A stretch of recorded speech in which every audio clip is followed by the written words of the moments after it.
শুধু ঢাকা সিটি নয়, হাদির জন্য কাঁদছে তার গ্রামের মানুষও এবং পুরো বাংলাদেশ। সো হাদির হত্যার বিচার না পাওয়া পর্যন্ত মানুষের ক্ষোভ যেন থামছেই না। হাদির গ্রামের এই লোকটির বক্তব্য শুনুন।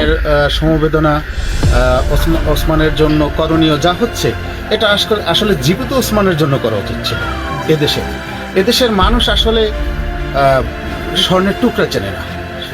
বাংলার শ্রেষ্ঠ বীর হিসাবে যেন আখ্যায়িত দেওয়া হয়, যে যদি এর সাথে যারা জড়িত আছে সকলের মুখোশ উন্মোচন করে আমরা এর বিচার চাই। আসলে আমাদের বাংলাদেশের মতো জায়গায় কোনো প্রতিবাদী কণ্ঠ যে এভাবে রুখে দেওয়া হয়, এখানে যেটা হাদি নিজেও বলে গেছে যে এর বিচার যদি বিচার না হয় তাহলে ভবিষ্যতে কোনো হাদি আর জন্ম নেই। এই হাদি হত্যার সঠিক বিচার যদি না হয়, আমার মতে এরকম হাদি আর পৃথিবীতে আসবে না।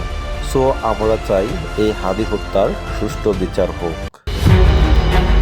ওসমান হাদিকে গুলি করার পরপরই এই দুই ছবি নিয়ে সন্দেহ বাড়তে থাকে। একটা ছবিতে দেখা যায় যে একটি কালো জ্যাকেট এবং কালো মাস্ক পরে বসে আছে একটা লোক।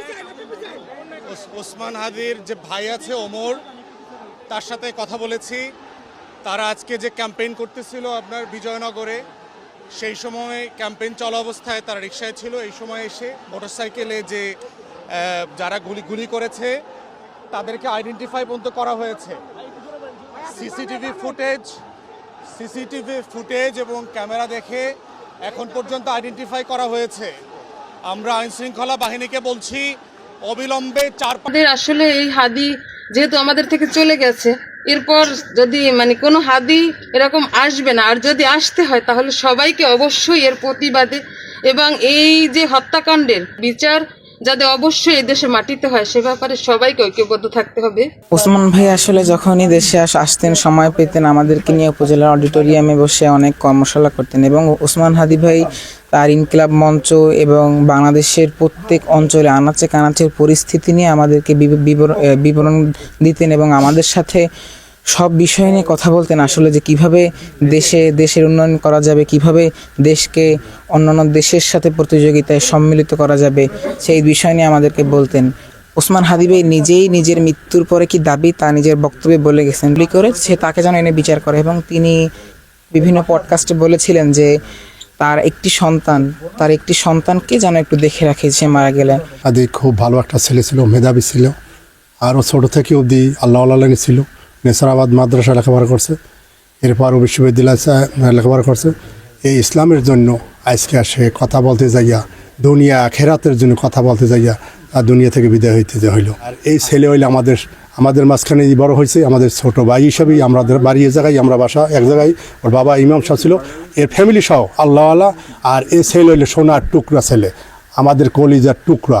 তবে একটা কথা বলি, যারা এই ছেলেটাকে এভাবে নির্মমভাবে হত্যা করলো তাদের যেন বিচার হয়। যে যারা এই খুন করলো, যারা বিদেশ চলে গেছে শুনছি, তাদের বাংলার জমিনে নিয়ে যেন বিচার করা হয়। ওমর তো এখন কথা বলতে পারে না, হয়তো বা ও মোবাইলটা অফ করে রাখছে, ওর তো এখন শেষ নেই কথা বলার মতো। যখন গুলি মাথায় লাগছে তখন ওমর ওর সাথে ছিল, দেখছেন তো আপনারা ভিডিওতে যে এইভাবে হাত ধরছে, ওটা ওমর, ওর মেজো ভাই হাত দিয়ে চেপে ধরছে। এখন মর্মাহত এবং এই এতদিন যাবত তার বোনও খুবই অসুস্থ, এটা জানাইছেন আমার কাছে। হাদি ভালো ছিল এবং তার বাবা, ভাই এবং তারা তিনও ভাই ভালো, এবং এলাকায় কেউ বলতে পারবে না যে তাদের খারাপের ব্যাপারে কোনো সমর্থন তাদের নাই। তারা সবসময় ন্যায়ের পক্ষেই কথা বলছে, অন্যায়ের বিরুদ্ধে সবসময় দাঁড়াইছে। তার বাপ থেকেই এভাবেই খুব ভালো মানুষ ছিল এবং মানুষের সৎ পথে, ভালো পথে উৎসাহ দিচ্ছে।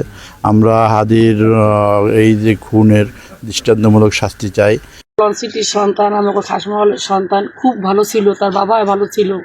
আজ দলের সত্য কথা বলতে যাই এসে দুনিয়া দিয়ে বিদায়। তাহলে এই যে বিদায় হয়েছে, এর যে করছে তার আমরা কঠোর বিচার চাই। মর্মান্তিক ব্যাপার, আমাদের খুব খারাপ লাগছে। আমরা ছোটবেলা থেকেই তো দেখছি। এবং মেধাবী ছেলে, তারা 3 ভাই 3 বোন, খুবই ভালো এবং এলাকার লোকের সাথে খুবই ভালো সম্পর্ক। তারা ইসলামিক মাইন্ডেড ছিল এবং যারা নামাজ পড়তো না তাদেরকে বুঝিয়ে নামাজ পড়াই তাদের বাবা, এবং সে নলছিটি সিনিয়র মাদ্রাসার ভাইস প্রিন্সিপাল ছিল, খুব ভালো লোক। এবং ওসমান হাদি যখন নেসারাবাদ পড়ালেখা করতো, কিন্তু যখন নওসিটি আসতো ছোট বড় সকলের সাথে সালাম দিয়ে কথা বলতো।